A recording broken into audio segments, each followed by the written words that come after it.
Hello everyone, we are live yet again. This is one of my authors chats of the week, and sorry, my hair is a little fussy right now, and I'll be joined by my co-host in just a little bit, and we'll be talking about books, writing, publishing, and everything between, and we will be getting going, like I said, in just a few minutes.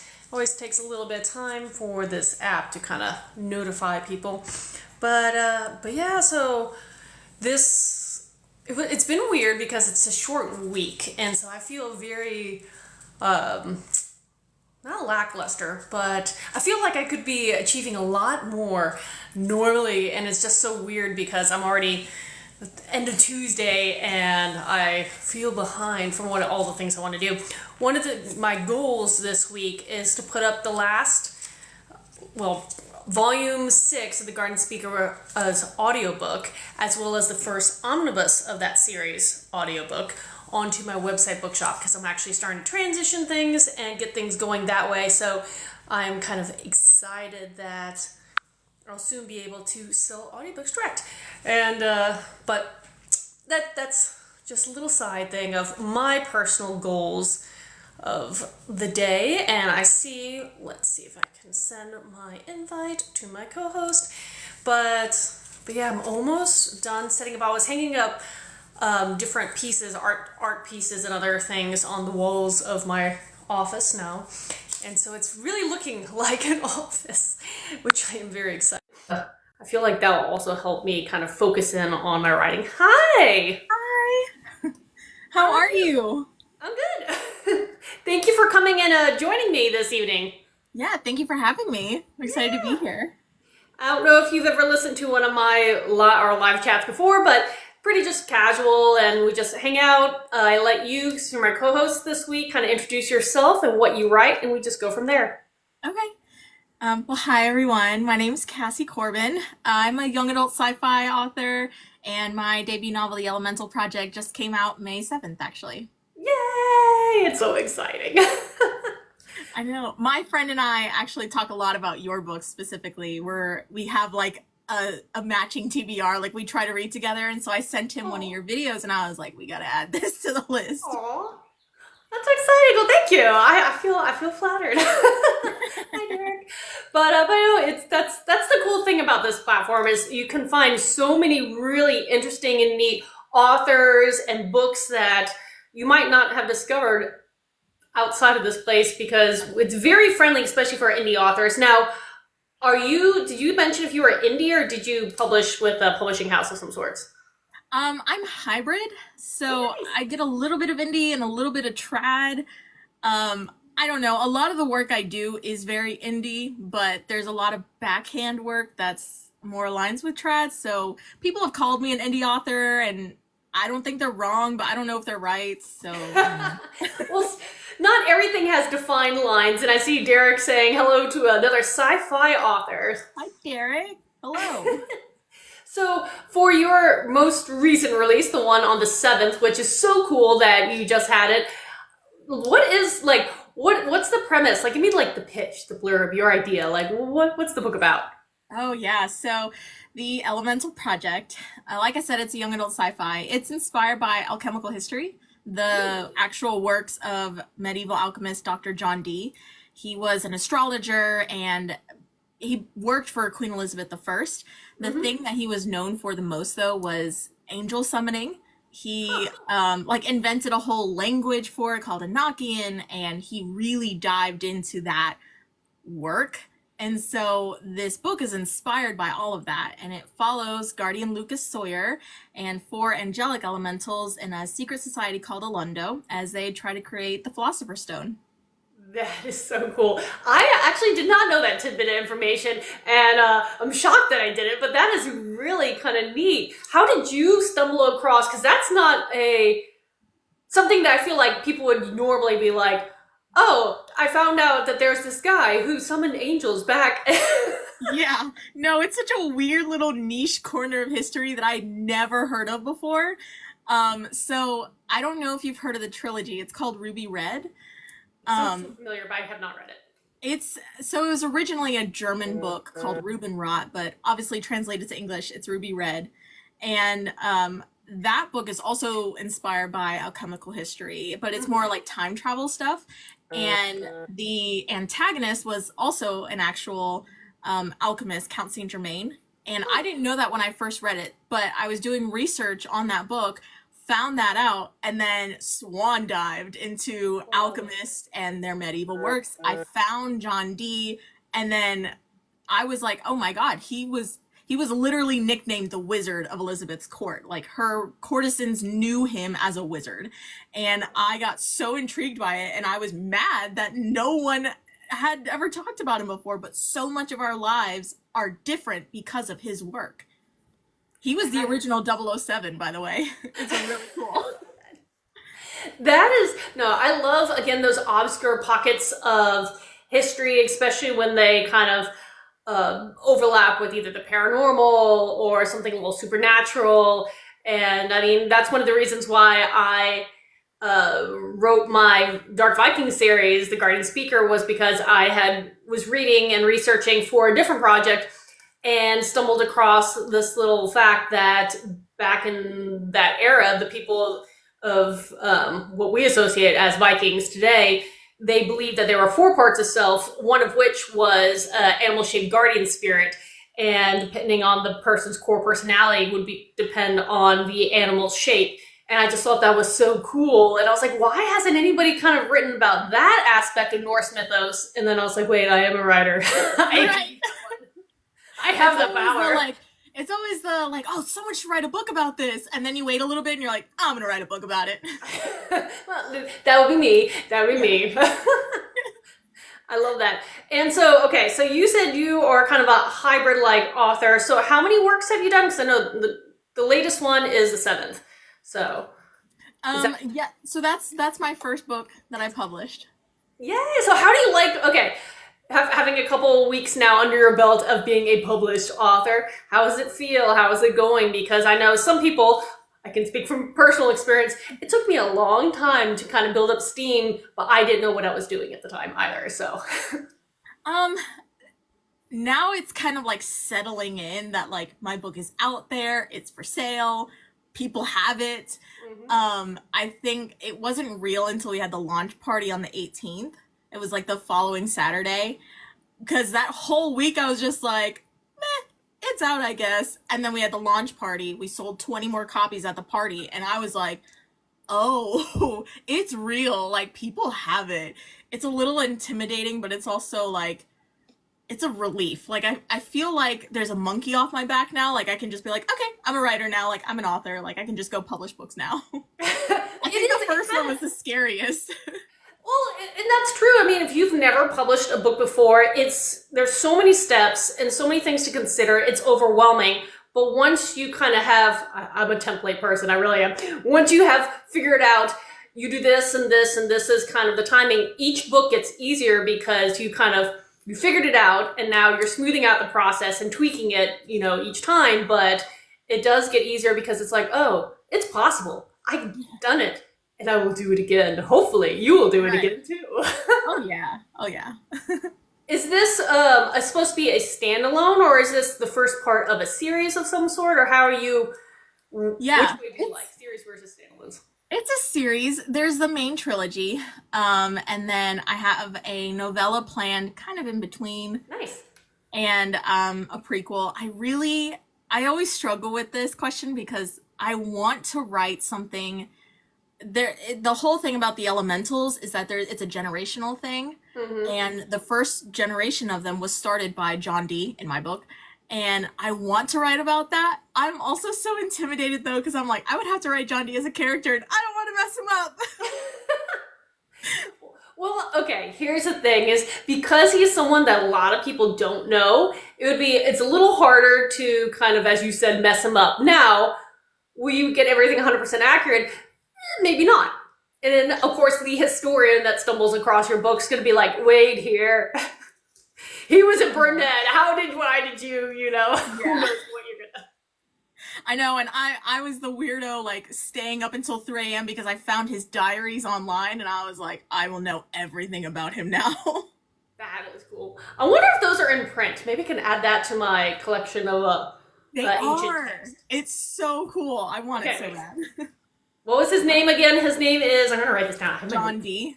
John D. D-E-E? Yeah. I'm going to make a note of that because that's cool. I would definitely want to read that at some point when I finally get through some more of my books on my TBR set. I know. It's a problem. It's a problem. But no, that's cool. And I mean, novellas, especially prequels that are stuck in between various books, it's becoming very popular. I keep talking to more and more authors that are utilizing that, and kind of, again, it's just a way to enrich your world. And I don't know, I think that would be fun. I think you'll enjoy that. Are you currently working on that project? Are you doing the research? Or are you just letting it settle in that I have a book baby? I'm mostly focusing on like the main trilogy and kind of just seeing where that goes. I know the prequel that I have planned right now is the generation before this main trilogy, so their parents.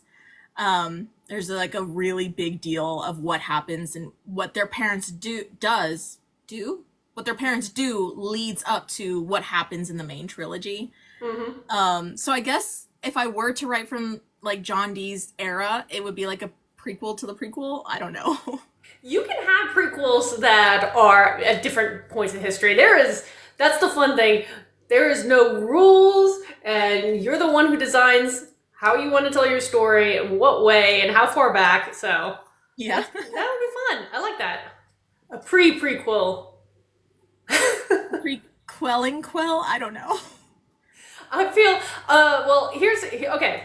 So some things, again, because this is now becoming a trend with all these novellas, especially novella prequels in various book series, I know some people like to create a reading chart, like suggested reading of you could do it this way, or you could do it chronologically. Is that something that you might consider going forward if you do continue to build out with these future generations, past generations, potentially?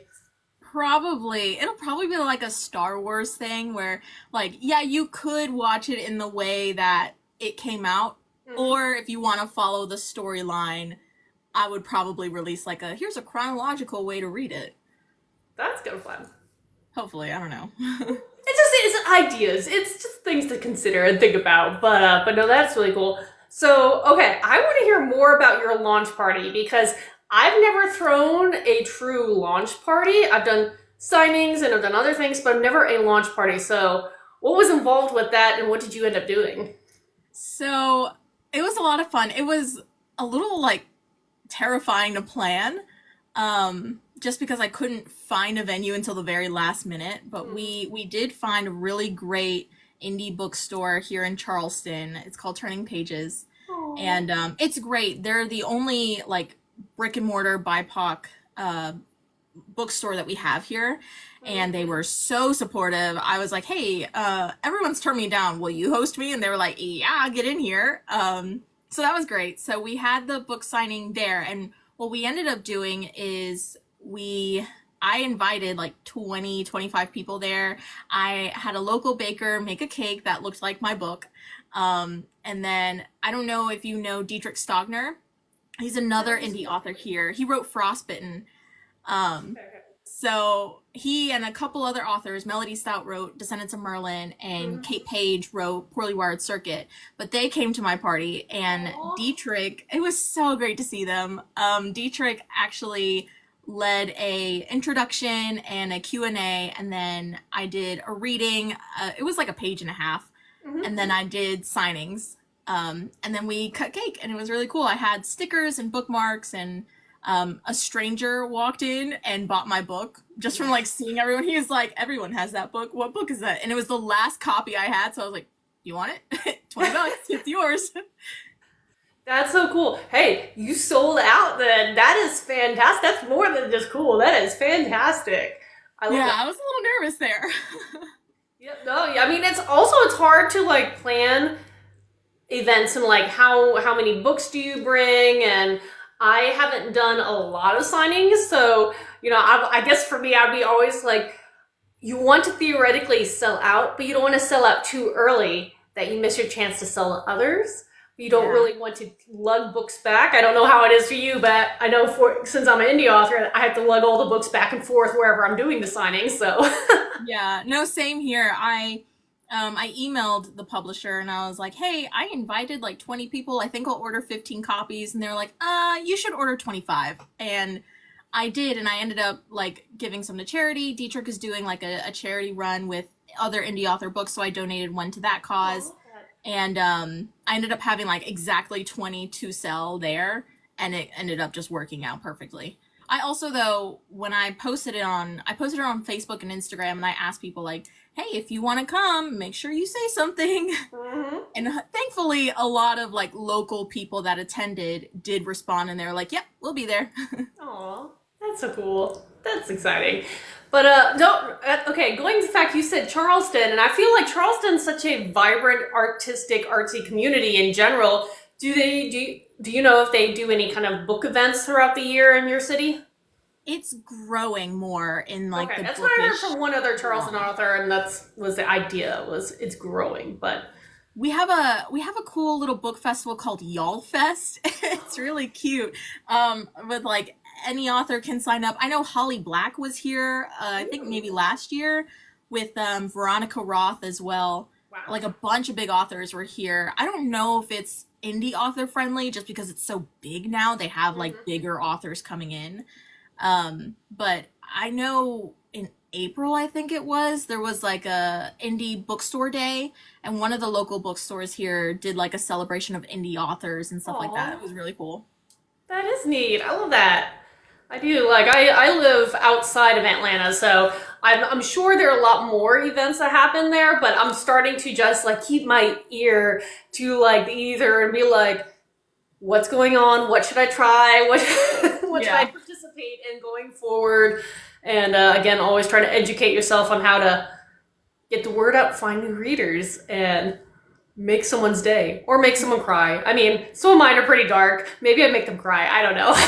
I mean, that's kind of the goal. I always say, like, authors just want their readers to feel things, and if we can genuinely make them feel it, we've done our job. We've done exactly what we needed to. Yeah, 100%. Absolutely, 100%. So, okay.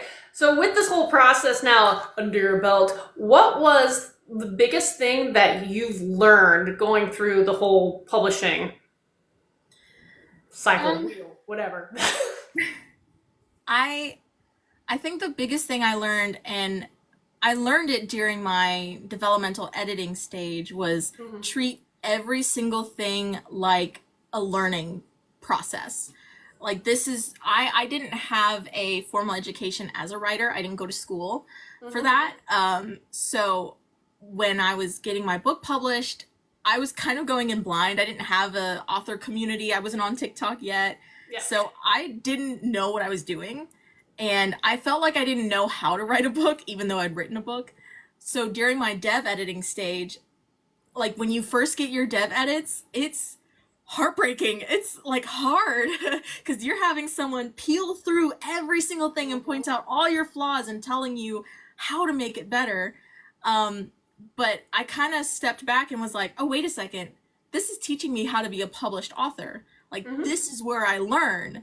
So, like, this is kind of my education. So if you treat it like that, it gets so much easier and it gets more exciting too. And that's what can take you to writing the next book and making it even better the first time around. Mhm. Plus, it And relieves a lot of pressure too. yeah, yeah, and it's always. I don't know if I've ever talked to any authors or writers that say, "Oh yeah, when someone critiques my book the first time, it was great." You know, it stings. It does sting, but it's again part of the process. And once you start getting used to, it's okay. They're here to make your book better. And that's what you want to do. You're spending all this time and energy, to create the story and the characters and the world, and you want it to be as good as it can get. And then you go to the next book, and then you want to do even better. Yeah. I see questions that do you ever doubt yourself or your content? So, how about you? You want to start off with that one? Yeah. Oh, hi, Karen. Um, sorry. Yeah, no, all the time. Any artist, I would even say anyone in chasing their dream is going to doubt everything they do, no matter how much experience or education they have. They're gonna have some form of doubt, and that's just because you care so deeply about your work. But you learn how to manage it as you go along, and I do think actually publishing my work has helped me overcome that, because now I'm getting feedback, and for the most part it's really good. So I'm fortunate enough that like now I have some evidence that it's good, it's true, and like I am on the right path. I think once you get that evidence, it becomes a lot easier to just believe in yourself and just go and create. Oh yeah, definitely. And yeah, my experience is, of course you doubt yourself. There's gonna be questions of like, will people like the story, and did you do, create the characters well-rounded and without the plot holes? And there's always so many questions you ask, and again, over time, repetition, you get a rhythm, you figure things out, and you question yourself less. But even still, there'll be those days where it's just like, am I even good? Yeah. Oh, yeah. Why? But yeah, for me, that's my doubt is my inability, I feel sometimes, to figure out the whole marketing thing, because that's a beast in and among itself, and it is one that I've yet to conquer. Does anyone conquer that really? I think we're all just floundering. Might be lucky. Some people have figured out, at least to a certain extent, but it changes constantly. So it's that game, and I feel like I'm always like behind. I'm like, I just want to catch up. Yeah. Help me. But yes, I see yes. So hi, Christopher, saying thank you. I want to write a book, but don't feel talented enough. Here's the thing, and this is one of my pieces of advice is, write the book, because you don't, and it sounds weird, you don't want your first book to be your best book because you want to continue to prove. Because if your first book is your best book, it's all just what about all the others that hopefully will come after? So the thing is, write the book, and you make the call at that point once you've finished, that if you want to go to that next stage of, getting it published and then getting out there, but write the book, and then write another, and then write another. That's usually like the rule of thumb when it comes to things like that, because practice makes perfect. You learn things, and you're going to make mistakes. That's going to happen, but that's okay. It's part of the learning process. Yeah. I mean, the first draft of the Elemental project, the one I sent into my publisher, which is, I don't know how they approved me of this draft. Like, there has to be an approval process for a hybrid publisher. They approved that draft, and I don't know how, because it was hot garbage. Like, it will never see the light of day. It was bad, Christopher, okay? It was not talented. But over time, it got better because I worked on it. And that's how all things are. Because very, very, very few authors out there are going to have a clean first draft or second draft or third draft even. Editing is part of the process, and editing is the part of the process that takes the longest time for most people, because they're tweaking and working and taking something that may be raw and unrefined and turning it into a diamond. That's what you're trying to do. Yeah. Squeeze it, cut it, perfect it, make it shine. Pray over it, honestly. Do all the things, everything you can do.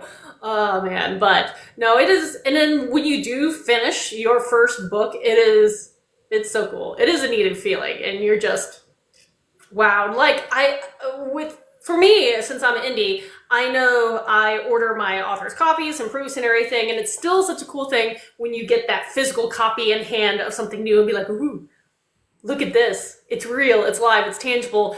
How was that experience for you? Like, when did you finally hold your book? It was maybe a couple weeks before it actually came out. And it was surreal. This was something that I had been working on for years, was just being a published author. And it was something I had denied for so long, and I didn't tell anyone that I wanted this. No one knew I was a writer until I had a publishing contract signed. So for years, people had no idea I was writing. And then, like, every single step along the way, I kept thinking, like, oh my God, it's happening. This is crazy. But I didn't let myself believe it was real until I had the copy in my hands. And as soon as I held it, I remember just like running my finger over my name, and I was like, oh my God, it's real. Like, it's actually happening. This is mine. And I was just crying the whole time. I was like, I can't believe it's real. Oh my gosh. It's a feeling I would do anything to feel again. Yes, and that I remember mine. It just so happened, I think it was the proof that got shipped in right around my birthday weekend, and my folks were visiting, and it was all this kind of thing. And so it was really cool because other people were there for me to unwrap and hold it. Now, mind you, it was a proof, and so I changed the paper, which changed the thickness and changed a couple things. So, and the cover, the original cover, is not the current cover by any means, because I did everything wrong the first time. It's okay. We live and we learn. But it was still such a cool thing, and I stumbled upon that photo not that long ago. I was like, oh yeah, that's what my book looked like. That was me back then with the first one. And then recently I had a book published, and I'm still, I'm waiting for those copies to come in the mail any day now. Right. USPS, move your booty. I don't know. I know, I was waiting by the door the whole day, like, she said it's gonna be here. When is it gonna be here? It's exciting. It is exciting. So, okay, let's go back to your book. So, how many points of view do you like to write? Because I'm a single point of view person. It's just my comfort zone at the moment. That will be changing, but that's what I've done from our previous series. Large cast of characters, but single point of view. Do you, follow one character, multiple, everyone under the sun? How did you tackle telling your story? I always say it depends on what the story asks for. For this one, at least for the main trilogy, I have 5 POVs, and I write in each one of them. So it's a pretty large cast, but then for the novella, it's just 1 POV. And it's all in third person. So I like writing in multiple POVs because I feel like I can get like a fuller sense of the story from different perspectives. But I've also written in a single POV, and it has its own challenges, but when it's done right, it's done really nicely. And I definitely agree. They both have, like pretty much anything when it comes to writing a book, everything has pros and cons. And so again, each author has to decide what is the best way to tell the story. And I know, again, having written so many with a single point of view, it does get complicated when as an author, there's a lot of big things happening elsewhere in your universe, multiverse, whatever you're doing, world. But because you're following one person and pretty much know only what that one person knows, it's like, how can you work within that limitation and still tell the story you want to tell? So, challenges. Yeah. I think it's one of those, like, this will make me a better author, but this really sucks right now. Hey, I challenged myself with a short story to write in first person, and I was like, I have so much respect for people who write that way. It is not for me. Yeah. I tested it out. I tried it. It was a good try. I don't want to do it again. Please don't make me. It would be tough.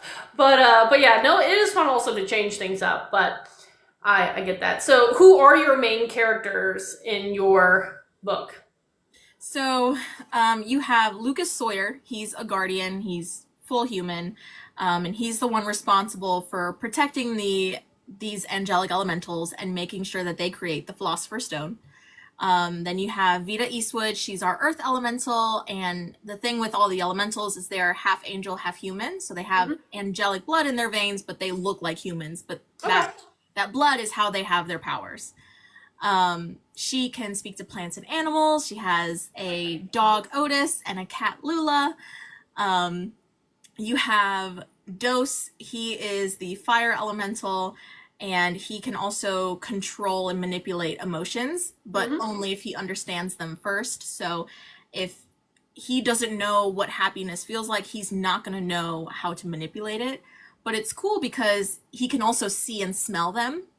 And then you have Annie. She is the air elemental, and she is so spunky and so rebellious, and I love her.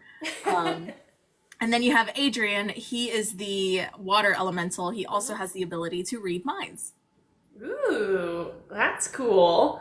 So having, I don't know if you use beta readers for your editing process, but with your earlier feedback, who's like the character that a lot of people seem to be going towards? Like who's like the crowd favorite of your cast? It's split between Vita and Dose, which is a little unfortunate because the characters that are loved so much are always the characters that get the most like trouble in the plot. Every time someone's like, "Oh, I love Vita," I'm like, "Oh, great!" And other people are like, "Oh, I'm obsessed with Dose," and I'm like, "Hopefully not for long." Oh no, yeah, I know how that goes. I definitely do. My Viking series, it's one of those, I have to pre-warn people, I'm like, it's dark fantasy for a reason, in the sense that if you start liking a character, bring your tissue box. Be forewarned. Right.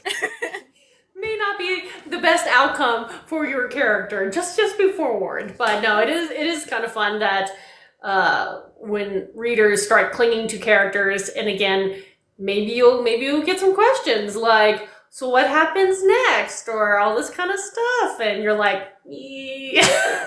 It's almost like every time they're like, "Oh, I love this character," you're like, "Oh, I'm so sorry." I mean, thank you.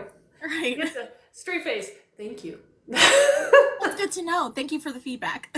I appreciate that. So right now, where can people find your book? Like, where is it being sold, distributed?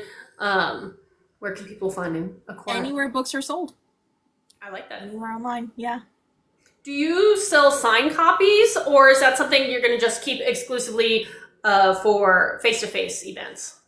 No, I am going to be doing signed copies pretty soon. I'm trying to figure out what's the best way to do that. Hopefully I'll have that figured out by June 7th, because then I can do like a month anniversary release and like, here's some signed copies. I like that. That's fun.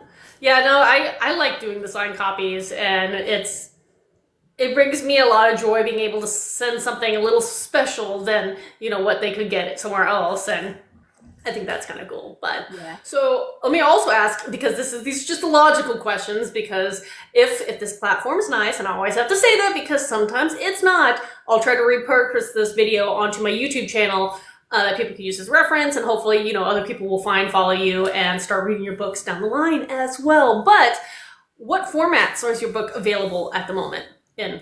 So we have ebook and print, and then there is an audiobook being made in June by Jessica Renee Ryan. Oh, I'm so excited. If y'all are not following her, you should. She's amazing. That is cool.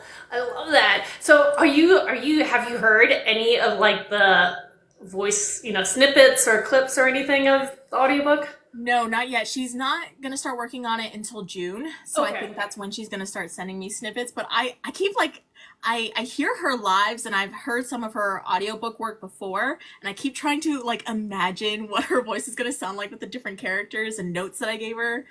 I'm so excited. I'm like, I'm more excited, I think, for that than I was for the actual release. But it brings a different dimensionality to your book, because all of a sudden you can hear characters, and it just makes it that much more tactile and real, and it's another one of those kind of wow moments where it's like, I made something come pretty much to life. I mean, you can hear it, you can read it, get into the headspace of all these, people, and it is really neat.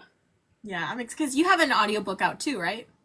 I have a number of them, not caught up yet, because I was just very hesitant being indie to get into audiobooks because they're expensive. Yeah. So I waited a while and kind of look back, kind of regret that, because there were so many people who only, are audiobook readers and listeners, and, you can be able now to reach a whole new group, and for them to enjoy, and it's been a fun process. So I have the first 6 of my Viking fantasy, they're novellas, so they're short ones, out. I just released the second audiobook of my young adult portal fantasy set in a magical multiverse. So that was really cool. And any day now, my book, A Stars Claws, which was actually my debut book, it took for her, is going to be released into an audiobook. And so I'm like, woo, audiobooks everywhere. You get one, you get one. That's so cool. And then I have to like pause and be like, okay, now I have to like wait until my wallet kind of Right. Wait until it catches up. before I do the next round. But it is so neat. And I know having been able to work with a variety of narrators, my YA series, Blanca Frappe, she's on here and she's fantastic. I have George Blagden, who's this British actor for the Viking series, and he's really good. And then I have a voice cast for Stars Claws that's about to come out. So playing with a little bit of everything, and it's just, again, been a lot of fun to test things out. Yeah. Throw things at the wall and see what sticks. Yeah. I thought about doing a cast for the Elemental Project because there's 5 POVs. And then I just kind of like, I was like, nah, Jessica will be good. She'll be fine. Like, she's going to have to do a whole lot of voices, but she's got it. Hey, and, that's why I couldn't narrate my books. I have, again, a large cast, single POVs, but large cast, and they would all sound the same. Yeah. They would all sound the same. But hiring, someone who's professional, it is wild how dynamic and different they can make their voice sound between character and the narrator and all that kind of stuff. So I'm excited. Yeah. But yeah, I'm really excited for you, and I can't wait to, if you're able to share clips and like teaser clips for your upcoming audiobook, that would be kind of neat too, because those are so much fun. I can't wait. Hopefully I can, if she'll let me. Yes. Again, I don't know how hybrid publishing is. It is still a mystery to me, but that's why I watch people like you and be like, how does this work? I want to know. It's pretty cool. It's not that different from what we know of trad and indie. Mm-hmm. There is a lot of confusion between hybrid and vanity is what a lot of people should avoid, because they just want your money. But hybrid is cool because you can't just pay them to publish your book. You have to get approved by them. And the thing is, they split the cost of publishing with you. So while you pay for certain things like the cover artist and the editor, they take care of like print and distribution. And like, I didn't have to worry about finding an editor or a cover artist or an interior designer. I didn't have to worry about anything. I really don't even know what I should have looked for because they took care of a lot of it on the back end and handled all the sales to like book distributors and stuff like that. But I still maintain all of my rights. I have 100% of the rights, and I get a higher percentage of royalty than I would from trad publishing. Mm-hmm. And that's the thing, is what a lot of people don't realize is traditional publishing, the author makes the least amount. It kind of goes in reverse order. The more work you're going to put in individually, you can get bigger returns on investment, depending on how you do it. And so that's one of the things is now that I'm selling direct on my website, I'm like, yes. Yeah. Oh, I'm sure. Figure that out. But that is also a very nice thing of when you go, do a hybrid or one of the smaller to mid-level publishing houses, again, they do help take some of that burden onto themselves. And so that can be nice because that can make it a little more feasible for someone who can't run a business, because indie publishing, you're running your own business. Yeah. But yeah, so how do you like actually, I haven't seen your cover. Did you have an example that you can like show up on the screen? I do. There she Yay! is. That's what I was going to ask. That's fantastic. It's really cool. What's funny is I hated it when I first got it. They presented me with a couple different options, and I disliked this one the least, so this is the one I selected.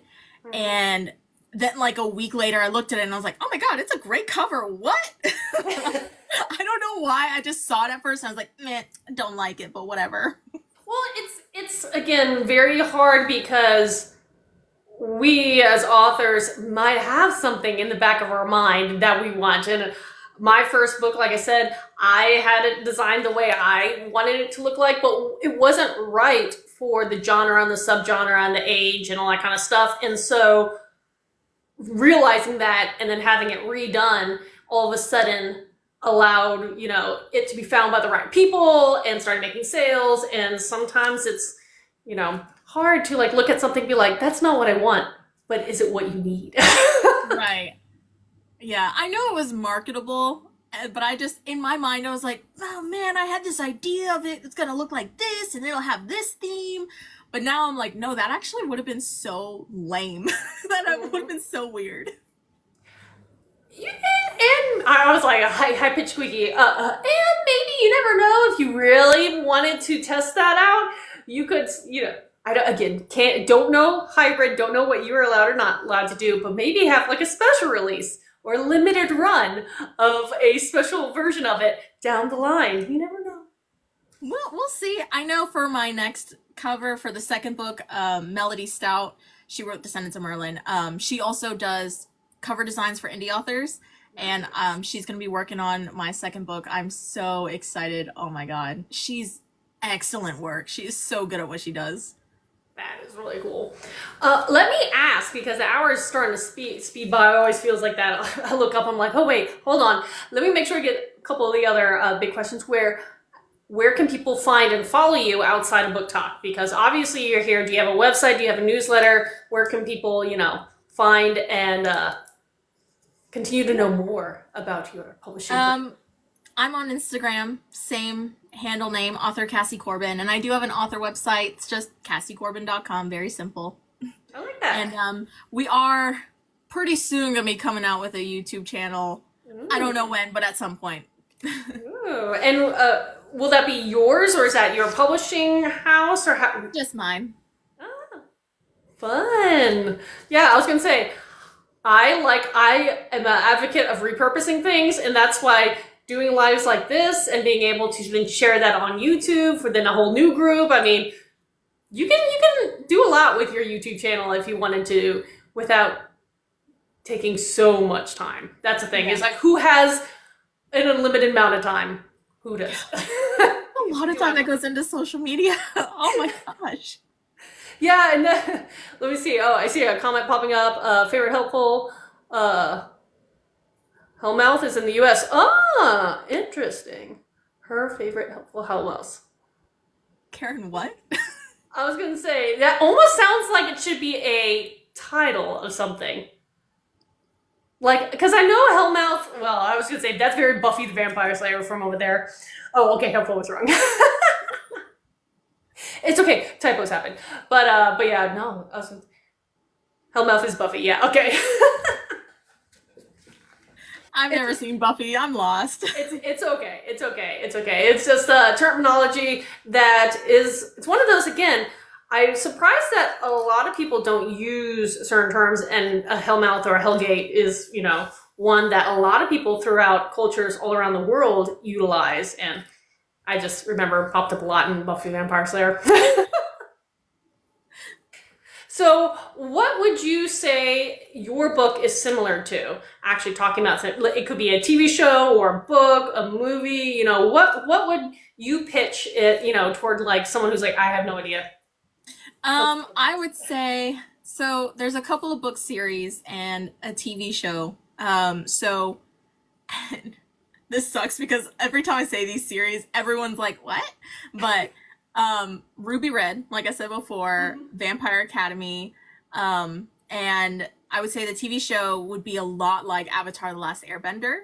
Ooh, yeah. A lot of the like elemental work is, I very much base the personalities on that show. Oh, fun. I like that. Yeah, it is. And I was wondering, because with elementals, like, so many people they can be written drastically, or I don't know if you're ever going to show multiple like fire elementals, multiple water elementals, etc. so on. If so, are there, because they're their elementals, see if this makes sense, are their personalities like always going to be similar if they're like that same element. Does that make sense? I don't know. Yeah, I totally I did understand. not sleep last night, so I am on fumes right now. Well, you look great being on fumes. Thank you. It's lighting and lots of makeup. Right. Yeah.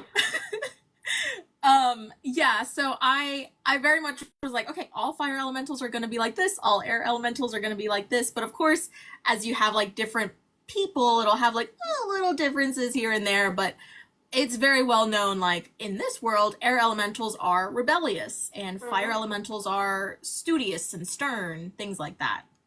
Feel like you're gonna like the houses in Harry Potter. If you're wise and smart and knowledgeable, you're going to be Ravenclaw, and the brave going to Gryffindor. And what happens if you're multiple? Like, where do they stick you? You know, that's the sorting hat, I guess. I don't know. It doesn't, but that's a really good question for book 2. Yeah, I was saying, what makes your, okay, I know I'm just going meta into your stuff, but your elementals are half angelic, half mortal. Are there like family lines then that, again, going with the different elements, or yeah, it's a generational thing. So you can and it talks about in the first book, they have like long family trees where you can date them all the way back to the 1500s when John Dee created them. So you know exactly like whose parent was who, and like it all goes down, like every fire elemental leads to a fire elemental. Okay, that makes sense, because I didn't know if it was like, oh, you just don't know who until they start showing their abilities, what they're going to be, and so I was just curious. Definitely cool. And I know when I was working on, because my first series was an animal shifter series, and so I had a lot of fun because I wanted not only some of the physical characteristics, but their personalities to kind of mesh with the animal they turn into. And so again, it kind of helped me create the character, knowing like, okay, I really want, my main character is a tiger shifter, but there's, a stag, and how would that affect his personality versus, something a little more smaller and benign like a squirrel, and how would that personality be? So that was kind of fun. So I just don't know, it is kind of cool when you're creating your worlds and your races and your people and how you decide what they're going to be like. That's cool. Yeah, my dad was a squirrel. It's fine. Hey, don't knock off squirrels. I love squirrels. I actually have squirrels popping up in multiple book series, but I used to be a wildlife rehabilitator, so I guess I have squirrels on the brain. And the Winx Saga, yes, that's another one that was very elemental with Faye. Oh, you know what? One of my beta readers did point that out. I've never seen it, but sure. Yeah, I've not read the books. I did watch the show, because I think it was like Netflix. I think they had like season 1 or maybe 2 seasons of it. Yeah. But again, those elemental magics. Sure. That's fine. Anywho, okay, so going forward with your book series, you have, your prequel you're planning, and then the sequel. How long do you want this series to extend? I don't want it to be too much, because this isn't the only thing I want to be known for. Mm-hmm. Like, I have a lot of respect for all authors, but I don't want to be the author that is only known for one series. Yes. I've got tons of ideas for 1,000 other series, and I want to be able to explore them. Mm-hmm. So I think you have the trilogy, and then you have the novella, and the prequel. That's what, 4 or 5 books? Mm-hmm. 5 books. So that's kind of all I have planned right now. Hopefully that's all that will come of it. Who knows though? I might write the last one and be like, you know what? It needs another trilogy, so I guess we'll just follow it. Yep, and a lot of people are doing those kind of spin-off trilogies where, you have the world, you kind of maybe sneak peek some of the main characters, but then focus on a whole new group or something like that, and it still keeps it fresh, but also keep that fan base engaged, because if you have a good fan base, they always want more. Yet I totally understand about, how you feel about wanting to write a whole variety of works. And that's why I have my fantasy, I qualify all epic fantasy. So far it's all second world fantasy, but it's very different for different age groups. They have very different vibes. We'll have the lighter, more adventure-based kind of questing stuff, and then I have the dark and gritty Right. thing. So, but it's fun. At least for me, keeps myself entertained. Yeah, I'm having fun. And that's the goal. You want this to be fun, because if it becomes, miserable, then why are you writing? Right. Be a painter or something. This one's not for you. Exactly. Well, let me ask, since we have about 10 minutes left for you, and this goes for you as well as anybody who's chiming in and listening in, is there any question that you have that you haven't had a chance to ask yet, or any topic that you wanted to talk about today that you didn't get a chance to talk about so far? Because I do have a question for you, actually. So, and you talked about how you have multiple different series. What is that like? Like, have you closed one series fully before moving on to the next? Like, what is it like to close a series? Because that's something I'm almost dreading. Well, interesting thing you say. Yeah, my first book series, I wrote it to completion, ended it, and moved on. Since then, I've been publishing 2 series simultaneously, which has been kind of a weird juggling game because they're very different. But again, fun, entertaining, right?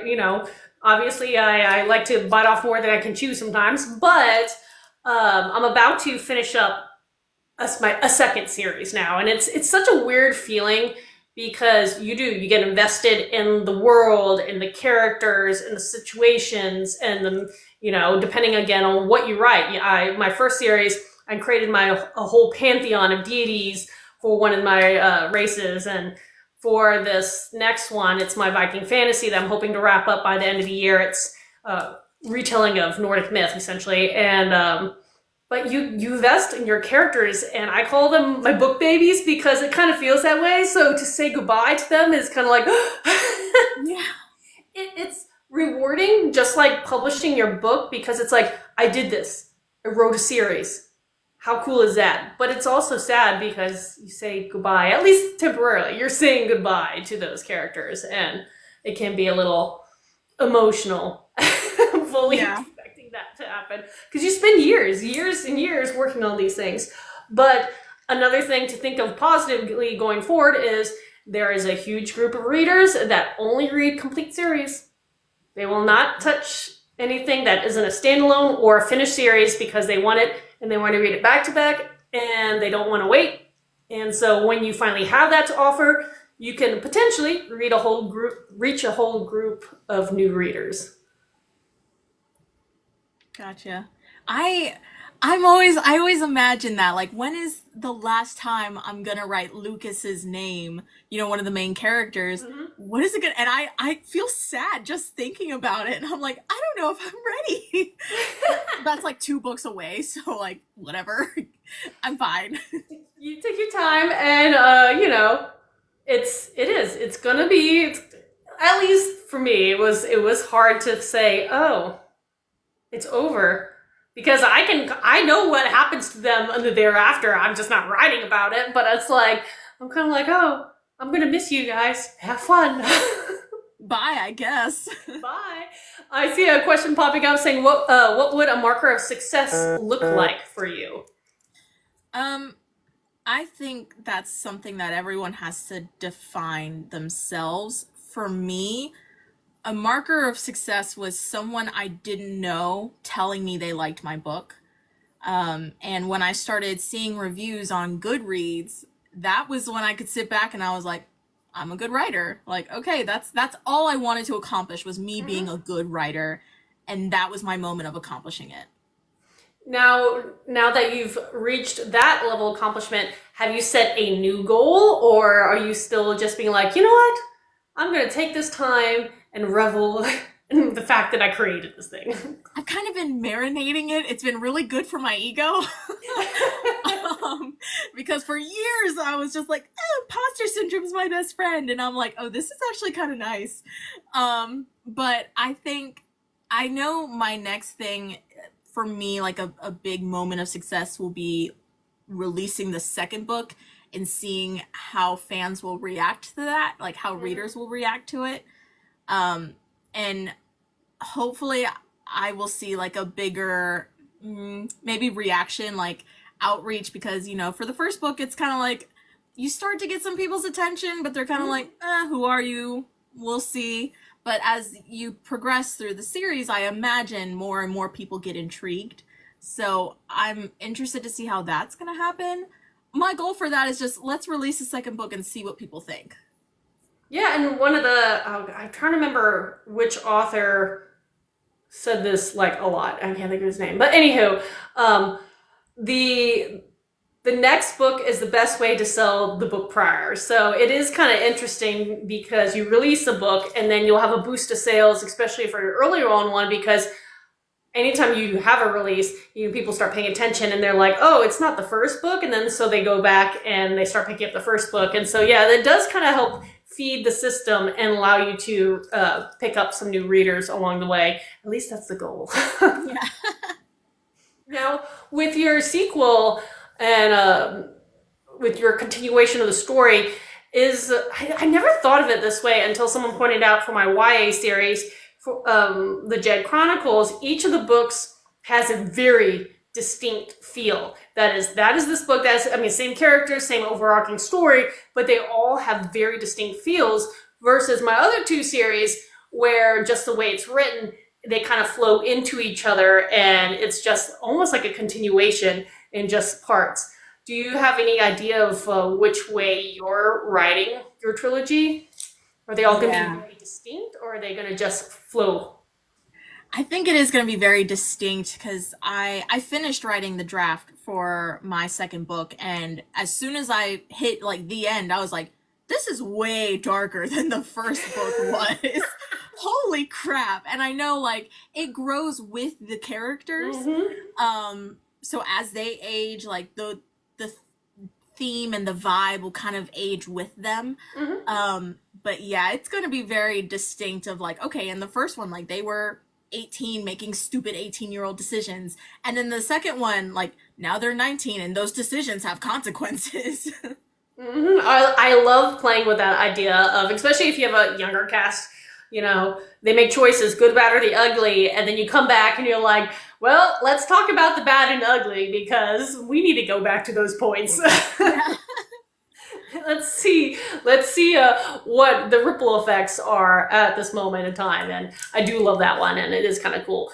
Why did you choose 18 to start with? Because I was just, it's always interesting because some people cast 16, 17, 18, whatever, but why were you like, that's the age?